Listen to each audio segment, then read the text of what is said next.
আপনার সব দোয়া কবুল। তবে কবুল হওয়ার 3টা সিস্টেম আছে। কয়টা? চান্দোলার ভাইয়েরা মনে থাকবে? কয়টা? আপনি যত দোয়া করছেন সব কবুল, কারণ আল্লাহর কাছে কিছু চাইলে আল্লাহ ফিরায় দিতে জানে না। আল্লাহ জানেই না কেমনে ফিরায় দিতে হয়। সুবহানাল্লাহ কোন? চাওয়া মাত্রই আল্লাহ বলে অ্যাকসেপ্টেড, যা কবুল, দিব দিব না এটা বলতে জানে না, চাওয়া মাত্রই বলে দিব। 3 সিস্টেম। নাম্বার 1, আপনি আল্লাহর কাছে দোয়া করলেন, চাইলেন, আল্লাহ বলে দিব, বলেই তিনি দিয়ে দেন আর আপনি খুশি হয়ে যান, পেয়ে গেলেন। নাম্বার 2, আপনি আল্লাহর কাছে দোয়া করলেন, চাইলেন, তখনও আল্লাহ বলে দিব, তবে এখন না, সবুর, একটু পরে দিব। কখন দিলে আমার জন্য ভালো, আমার চেয়েও ভালো জানে কে? আল্লাহ, পরে দিবে। নাম্বার 3, চাইলেন, দোয়া করলেন, আল্লাহ তখনও বলে দেব, তবে এখনো না, পরেও না, কিয়ামতের দিন যেদিন বিপদে পড়বে ওই দিন দেব। যেদিন তোর বাবা তোরে চিনবে না, তোর মা তোরে চিনবে না, বন্ধু বন্ধুরে চিনবে না, পীর সাহেব মুরিদরে চিনবে না, মুরিদ পীর সাহেবরে চিনবে না, ইমাম সাহেব মুসল্লিরে চিনবে না, মুসল্লি ইমাম সাহেবরে চিনবে না, কেউ কাউরে চিনবে না। ওই কঠিন দিনে তোরে আমি বাঁচাইয়া দেব। তাইলে দোয়া যা করছেন ছোটবেলা থেকে আজকে পর্যন্ত লস হয়েছে না লাভ? লস না লাভ? এজন্য বেশি বেশি দোয়া করার দরকার আছে না নাই?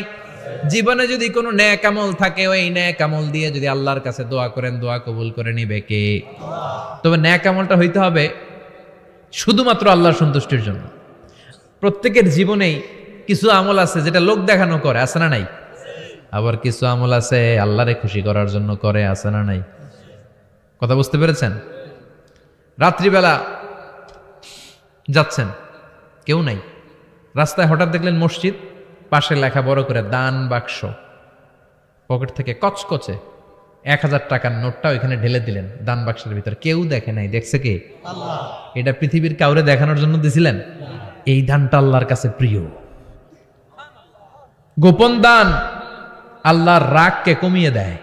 আল্লাকা সিররুন ইনদাল্লাহ বাইনাকা আনতা ওয়া বাইনাল্লাহ, আল্লাকা সাদাকাতুন তাখফা লা ইয়ালামুহা ইল্লাল্লাহ। সুবহানাল্লাহ বলেন।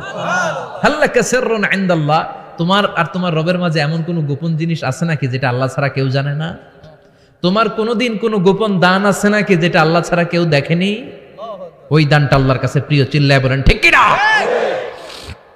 এরকম কোন গোপন আমল দিয়ে যদি আপনি আল্লাহর কাছে ওসিলা করে দোয়া করেন, আল্লাহ ওই কঠিন বিপদের দিনে এই আমলটা করছিলাম শুধু তোমারে দেখানোর জন্য, এর ওসিলায় বাঁচাও, বাঁচাবে কে? আল্লাহ।